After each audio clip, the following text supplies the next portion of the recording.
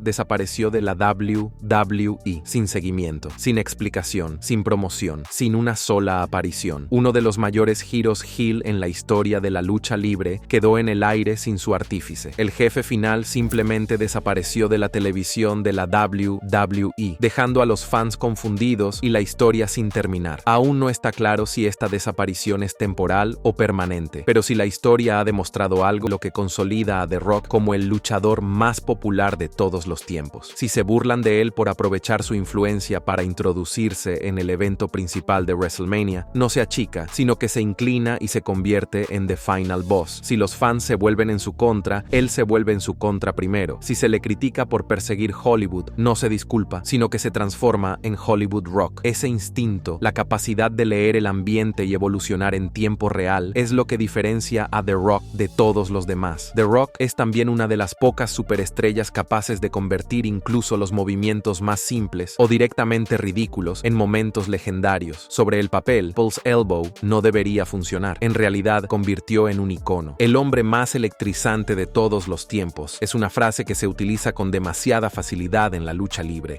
Pero si hay alguien que realmente se la ha ganado, es él. Y con esto llegamos al final del video de hoy. Déjanos tu opinión en la sección de comentarios y, antes de irte, no olvides darle a me gusta a este video y suscribirte a Ring Rivals para no perderte los próximos.